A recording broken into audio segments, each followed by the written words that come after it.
빌립에게 말하여 이르되 일어나서 남쪽으로 향하여 예루살렘에서 가사로 내려가는 길까지 가라 하니 그 길은 광야라. 일어나 가서 보니 에디오피아 사람 곧 에디오피아 여왕 간다게의 모든 국고를 맡은 관리인 내시가 예배하러 예루살렘에 왔다가 돌아가는데 수레를 타고 선지자 이사야의 글을 읽더라.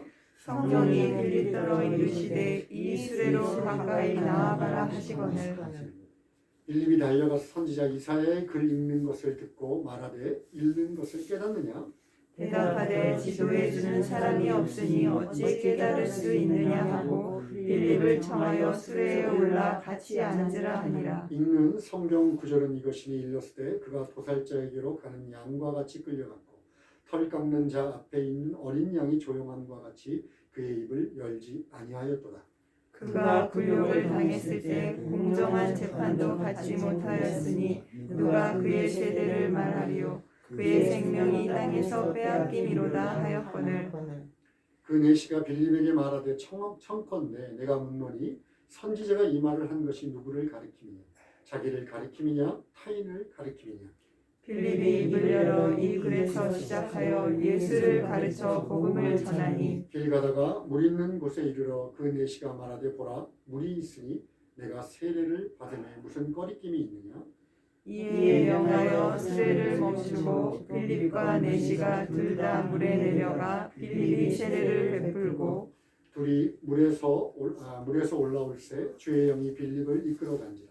내시는 기쁘게 길을 가므로 그를 다시 보지 못한다. 빌립은 아소도에 나타나 여러 성을 지나다니며 복음을 전하고 가이사랴에 이르니라. 오늘 설교 제목은 일어나 가서 우리의 기쁨을 보자.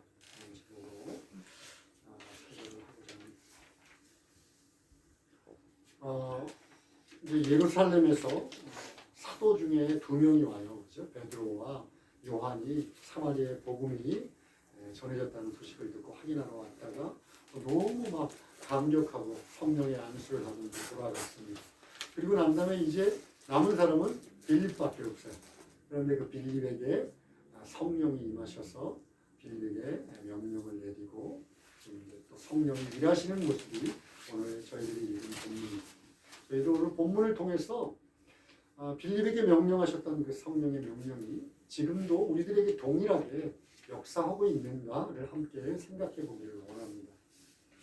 먼저 26절 한번 볼까요? 26절을 보면 주의 사자가 빌립에게 말하여 이르되 일어나서 남쪽으로 향하여 예루살렘에서 가사로 내려가는 길까지 가라 하니 그 길은 광야라 라고 쓰여 있습니다. 여기서 주의 사자 이렇게 써 있는데 29절에서는 성령, 또 39절에서는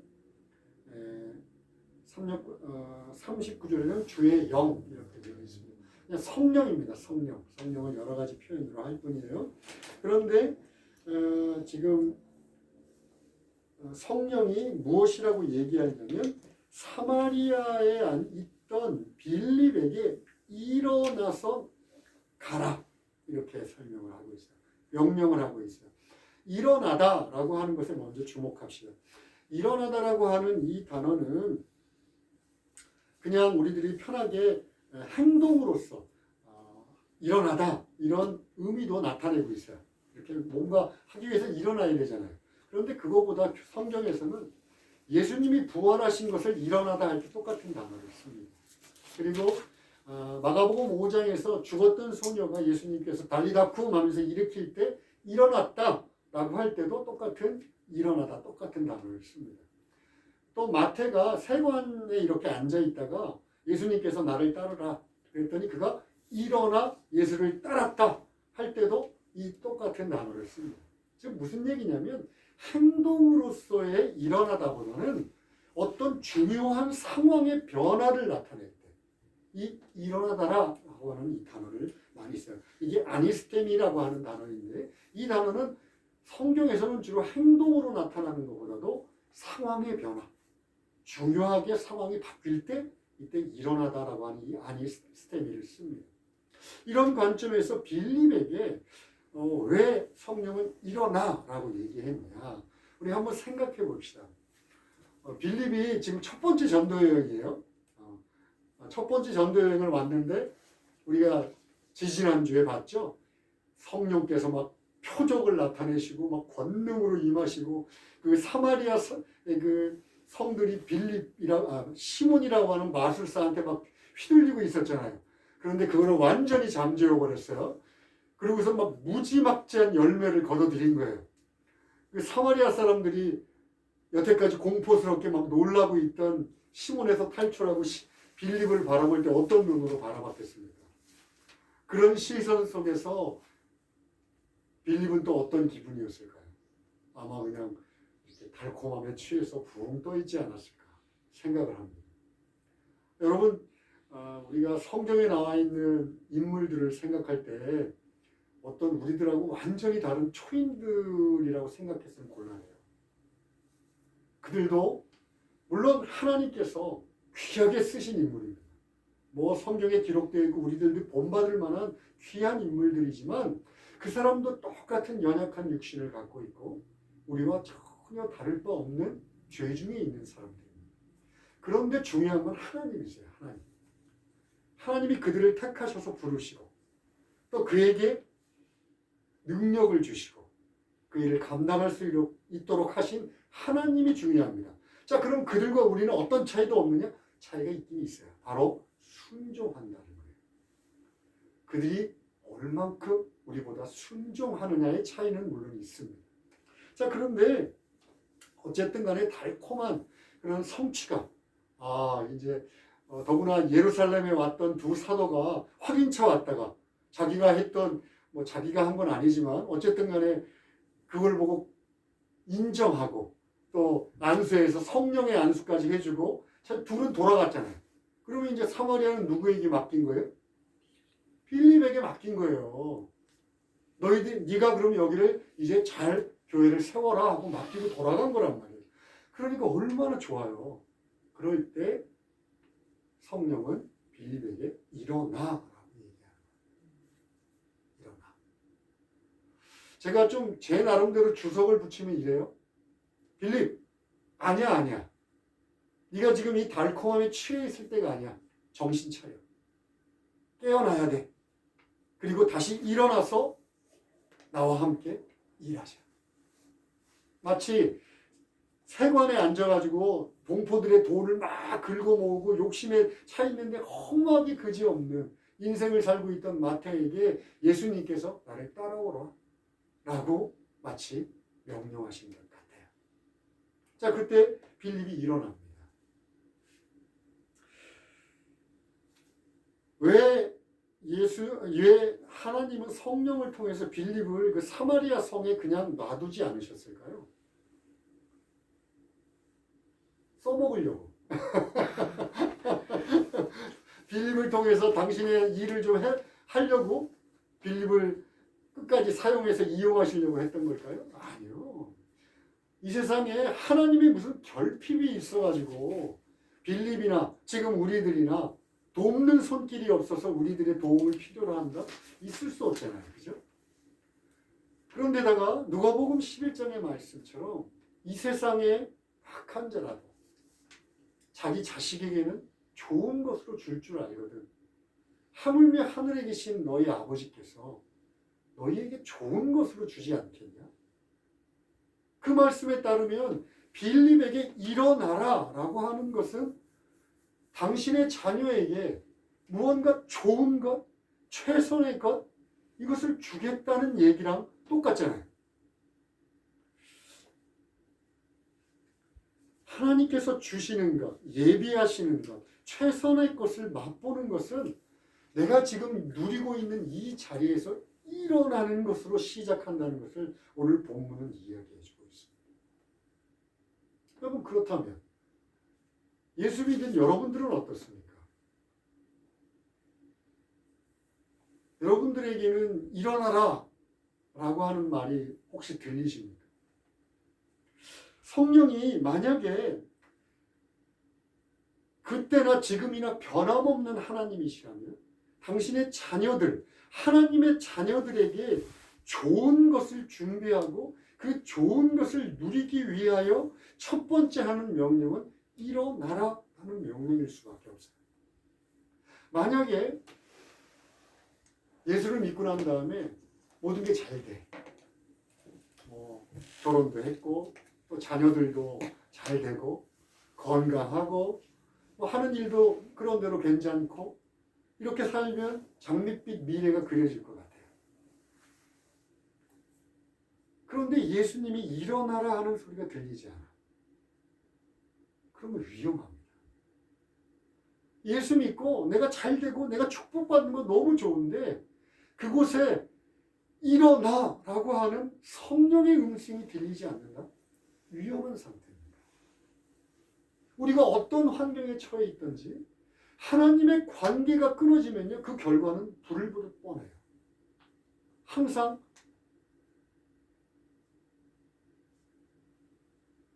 멸망의 길로 갈 수밖에 없습니다. 그런데 하나님의 음성이 들리지 않는다. 성령을 통해서 일어나라고 하는 음성이 들리지 않는다면 그건 하나님과의 관계가 끊어졌다는 거예요. 그러니까 일어나라라고 하는 것에는 성령의 음성을 듣기 위한 우리들의 어떤 긴밀하고 세밀한 영적인 민감함도 포함되어 있음을 알아요. 내가 하나님의 소리가 안 들려. 그러면 이거 뭔가 위험해. 라고 하는 것을 깨닫는 것까지가 일어나라라고 하는 것에 포함되어 있음을 잊지 말아요. 자, 아니면 이거 하는 일마다 안 돼. 장영욱 집사님이 계신데 이런 말 하기 좀 그렇지만 육체적 또 정신적 질병으로 인해서 좌절감, 상실감이 느껴져요. 하는 일마다 안 되고 사람들에게 거절당하고 그러면 사람들이요 좌절하고 의기소침해질 뿐만 아니라 갑자기 공격적으로 변합니다. 화가 막 납니다. 그렇다면 그렇게 되면 또 사람들과의 사랑의 관계를 유지하는 게 너무 힘들어요. 그래갖고 따뜻한 체온도 그립습니다. 그런 상황 속에 있는데 일어나라는 소리가 들리지 않는다. 이것도 위험합니다. 그때는 우리가 지금 대표 기도에서 계속 얘기했던 것처럼 기도의 자리로 나가야 합니다. 나가서 내가 어떤 존재인지, 하나님께서 나를 어떻게 특별하게 구별하셨는지, 나를 위해서 준비하고 있는 것이 무엇인지, 좌절과 실망의 자리에서 일어나라는 음성을 통해서 나도 일어나서 생명과 회복과 소망의 길로 나가겠다고 하는 그 마음을 품는 것, 이것이 일어나라고 하는 성령이 얘기하고 있는 음성에 우리가 귀를 기울이고 그 음성을 듣고 결단하는 것까지를 포함합니다.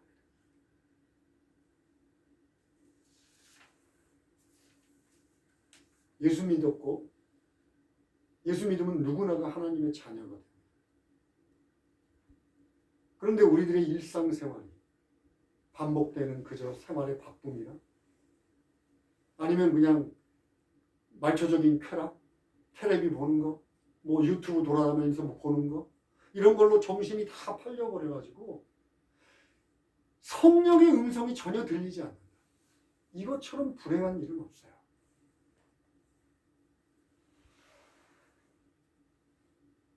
예수 믿었고 하나님의 자녀라면 하나님께서 예비하신 축복이 있어요.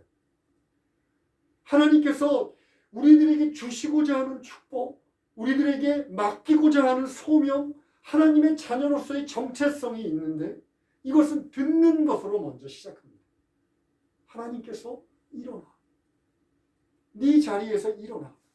그런데 듣기를 멈추고 다른 것들, 다른 소리에 정신을 팔고 있다면 이것만큼 불행한 일은 없습니다.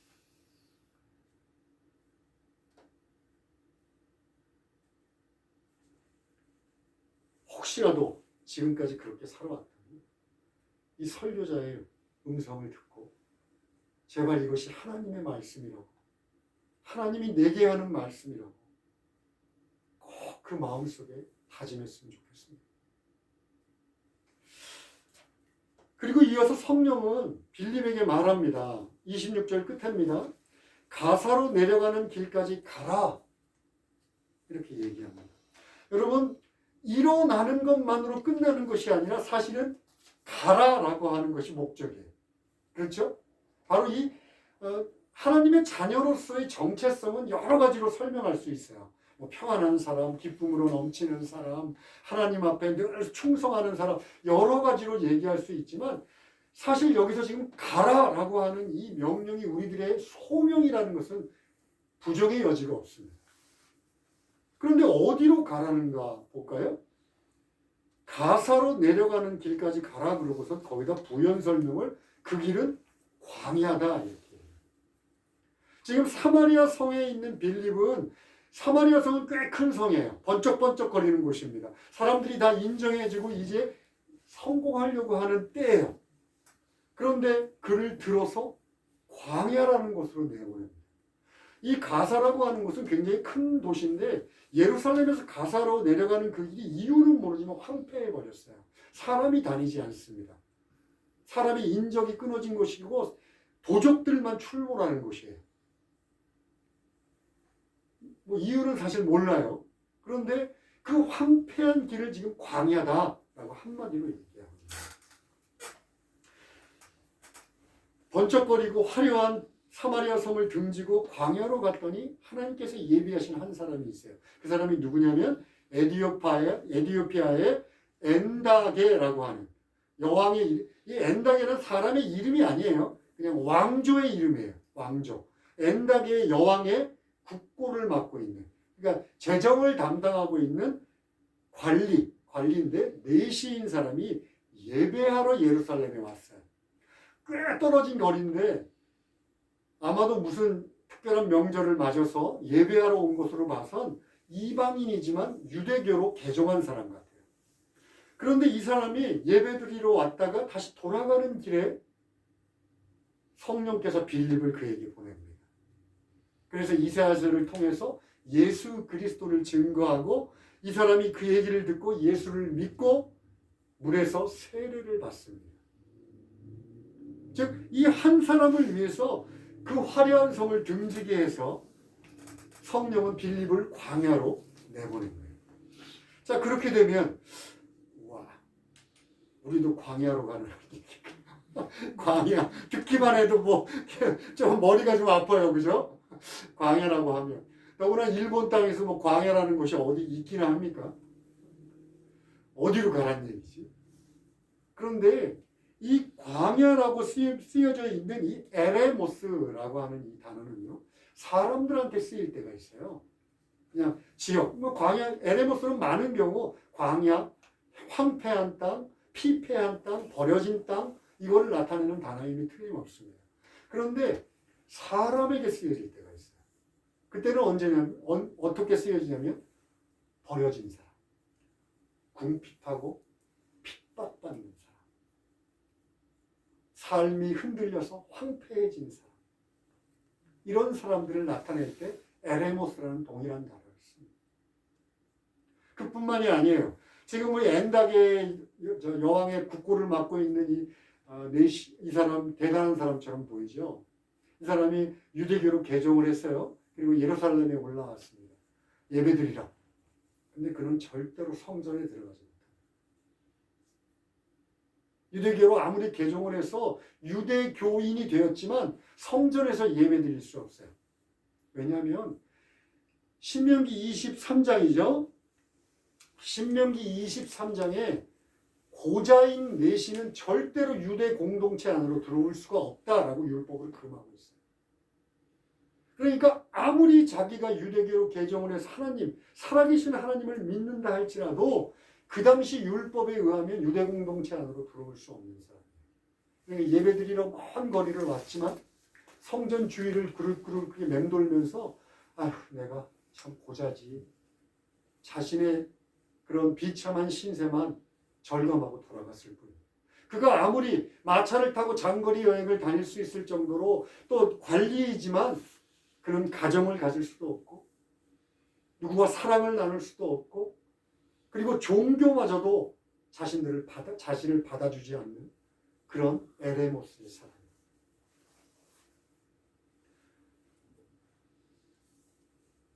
여러분, 우리 주위에 이런 에레모스가 넘치지 않습니까? 황폐한 사람?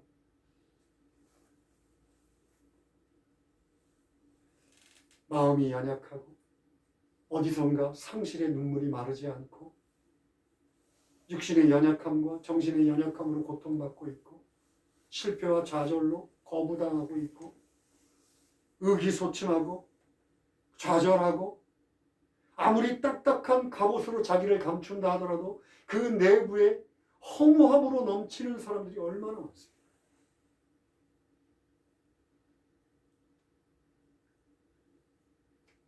이들에게 빌립에게 가라 한 것처럼 이 시대에도 성령은 동일하게 우리 보고 가라 그럽니다. 너희 주변의 에레모스, 너희 주변의 황폐한 자들에게 너희가 가라. 가서 뭐 하라는 걸까요? 물론 사랑하라입니다. 성경 전체를 보면 사랑하라. 그런데 오늘 본문으로 핵심을 꽂으면 사랑 중에 가장 위대한 사람 예수 그리스도를 전해라. 여러분, 우리들이 사람들을 사랑한다는 것에 하나님의 입장에서 가장 위대한 사랑은 그리스도 예수를 전해서 영원한 생명으로 들어가게 하는 거예요. 이것을 넘는 사랑은 있을 수 없습니다.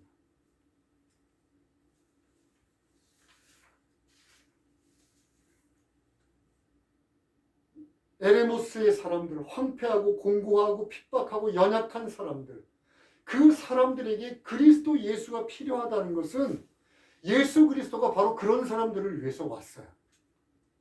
이 땅에 곤고하고 가난하고 핍박당하는 자들을 위해서 예수 그리스도가 하늘 보좌를 버리시고 이 땅에 오셨잖아요. 그리고 여러분과 제가 증인 아닙니까? 여러분과 제가 에레모스적인 사람 아니었나요? 상실감과 피곤하고 실패감과 좌절감과 알 수 없는 허물로 인해서 좌지우지되고 있던 사람들 아닙니까? 예수 그리스도를 누군가 전해줘서 그 사람을 통해서 우리가 예수를 만났고 예수를 믿고 있다면 이 하나님의 마음을 우리만큼 더 잘할 수 있는 사람이 누가 있습니까? 여러분 이외에 하나님께서 가서 내 복음을 전해라, 내 예수 그리스도를 전해라 하는 이 마음을 저나 여러분만큼 더 잘 알고 있는 사람이 누굽니까?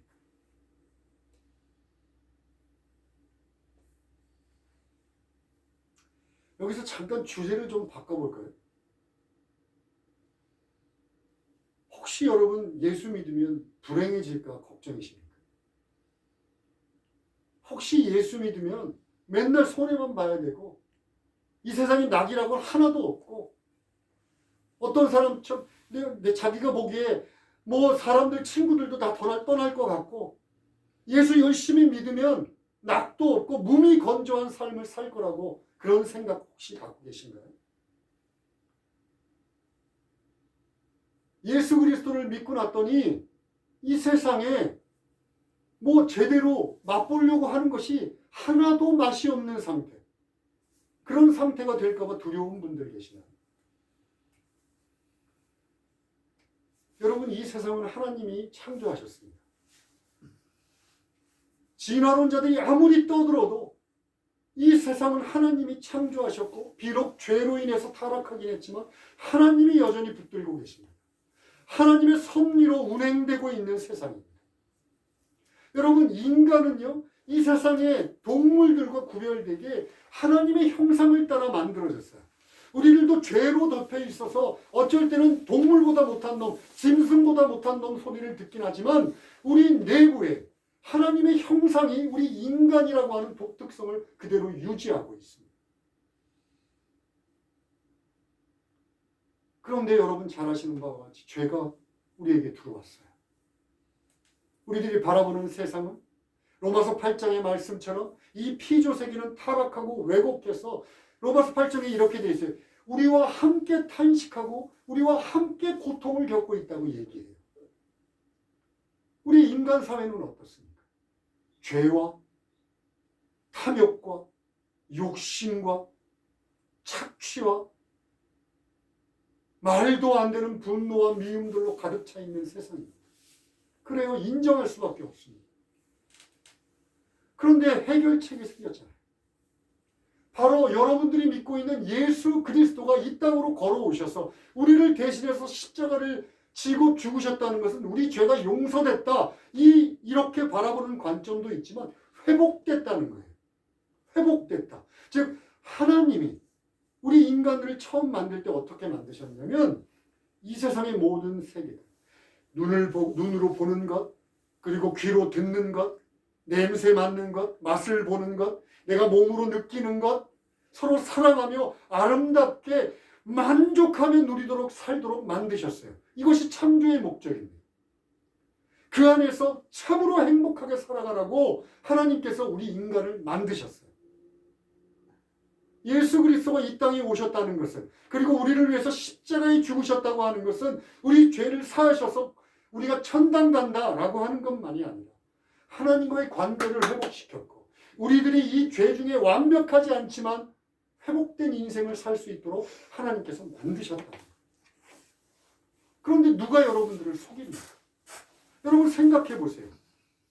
죄 중에 이라 하면서 불안과 두려움과 미움으로 가득 차 그냥 욕심을 부리며 사는 그 인생과 하나님이 창조하신 원래의 목적대로 하나님이 주시는 행복과 평안과 생명을 누리며 사는 삶을 어떻게 비교할 수 있습니까?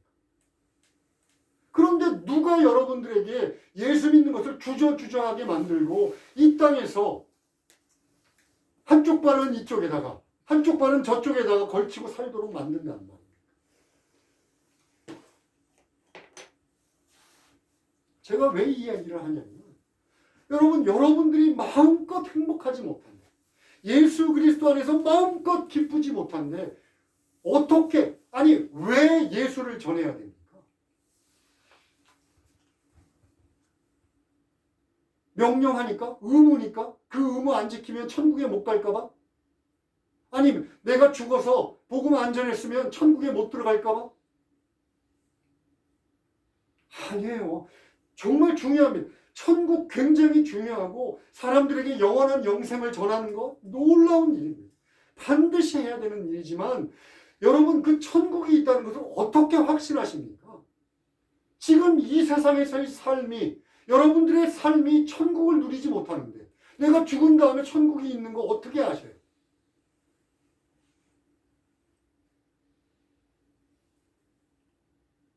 내가 예수와 동행하고 예수님과 함께 살아가고 그럴 때 누리는 예수님이 하나님이 살아계시구나 하고 있는 것을 내가 확신하지 못한다면 내가 죽은 다음에 천국 간다는 걸 어떻게 확신하세요?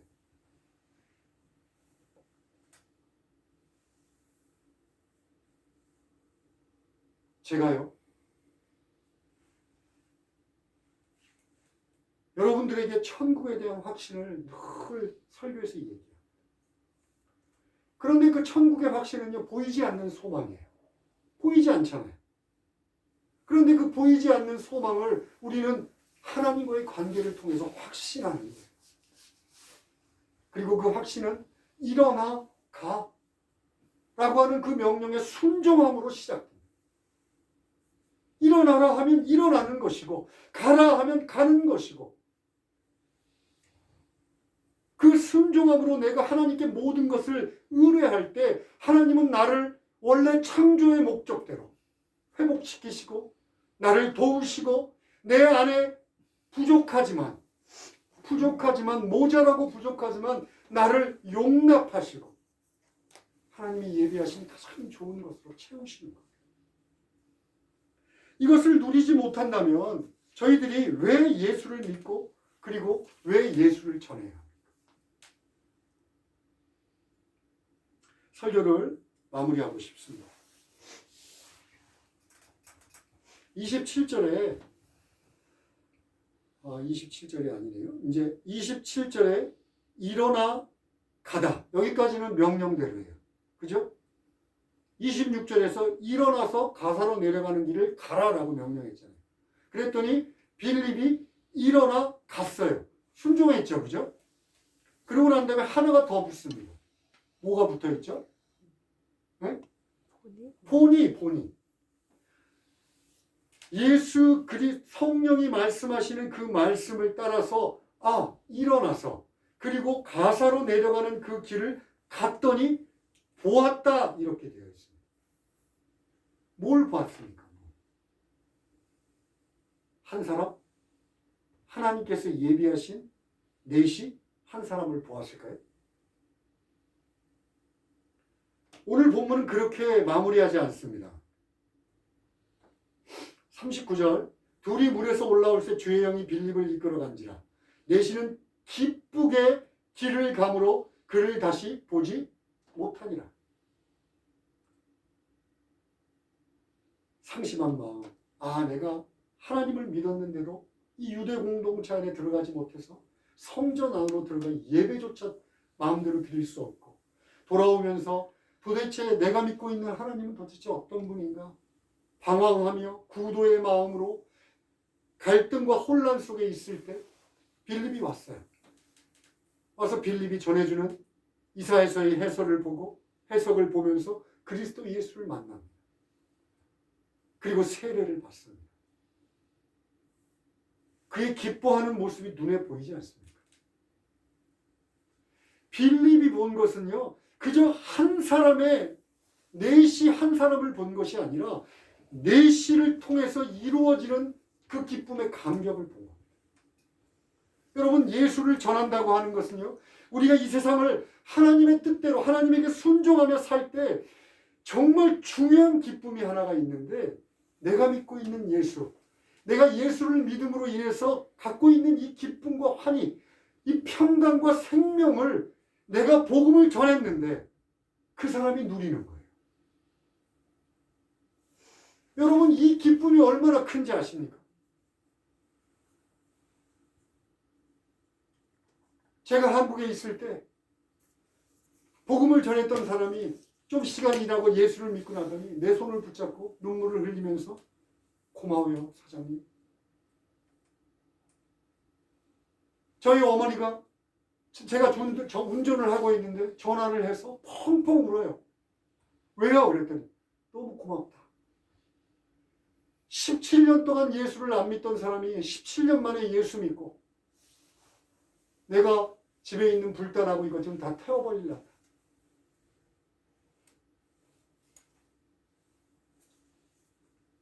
자기의 가정, 자기의 사랑하는 자녀들, 자기 형제 자매들, 친구들, 이웃들이 내가 전한 복음으로 인해서 그들이 회복되고 돌아와 함께 믿음의 공동체를 이룬다는 것이 예수 믿는 자들에게 얼마나 기쁜 삶인지 모릅니다.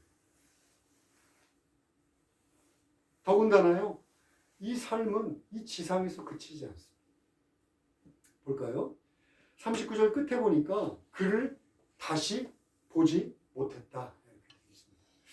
보세요. 둘이 물에서 올라갈 때 주의 영이 빌립을 이끌어 갔습니다. 성령이 어떻게 끌고 갔는지 모르겠어요. 근데 넷이는 기쁘게 길을 가서 다시는 그를 보지 못했다. 즉 빌립을 보지 못했다. 아니면 빌립도 이 엔다게의 여왕의 이 넷이를 다시는 보지 못합니다. 그렇죠? 이 엔다게 여왕의 넷이는 뭐 전승에 의하면 에티오피아의 교회의 시작이라고 해요. 아프리카 최초의 신자입니다. 뭐 그가 어떤 상태에 있든 빌립은 그를 보지 못합니다. 분명히 그렇게 기록되어 있어요. 그러나 여러분, 반드시 그를 보게 됩니다. 반드시 그를 보게 됩니다. 여러분, 우리가 모두 예수 믿는 자들이 마지막 날 예수 그리스도 앞에서 하나 될 때 빌립은 자기가 복음을 전했던 이 엔닥의 여왕 넷이를 반드시 보게 될 거예요. 그가 활짝 웃으면서 빌립에게 다가와서 손을 내밀고 그를 포옹하는 것을 그가 감격으로 보게 될 것입니다. 이것이 바로 우리들의 소망 아닙니까? 그 누구도 마지막 날에 피할 수 없습니다. 그래서 심판대에서 오른쪽으로 갔던 모든 자들은 서로를 알아보게 될 것이에요. 내가 복음을 전했던 그가 활짝 웃으면서 다가와서 나에게 손을 내밀면서 그때 당신이 이렇게 나에게 복음을 전함으로 내가 구원을 얻었고 이 자리에 왔습니다. 여러분, 그거를 보는 그 기쁨이 어떨까요? 단순히 기쁨이 아니라 그 한 사람이 나의 영광의 관입니다. 사도 바울이 고백했던 것처럼 너희가 나의 영광의 관이 아니냐.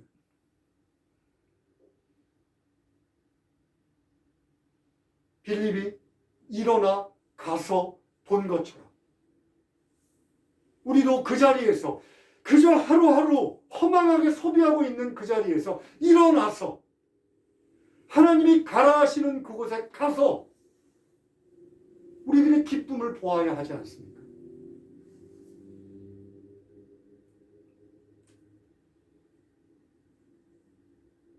부디 성령께서 하시는 음성이 여러분들 귀에 들리기를 소원합니다. 기도하겠습니다.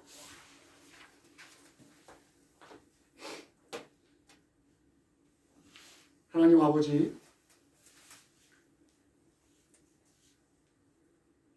저희들이 예수를 믿고 예수의 사람이 되었습니다. 말씀의 사람들이 되었습니다. 말씀을 통하여 변화된 사람들이 되었습니다. 성령을 통하여 거듭난 자들이 되었습니다. 그리고 자녀가 되었습니다. 자녀이면 상속자, 그리스도와 함께한 상속자가 되었습니다. 부디 이 자녀로서의 정체성을 잊지 않게 해주시고 사도 바울이 날마다 고백했던 것처럼 주님을 쫓아 살아가는 소명자의 삶을 잃지 않도록 도와주시옵소서. 부디 성령 하나님께서 우리에게 능력을 더하여 주셔서 우리가 이 길을 걸어갈 수 있도록 주여 도와주시옵소서. 도와주시옵소서. 하나님, 예수님의 이름으로 기도합니다. 아멘.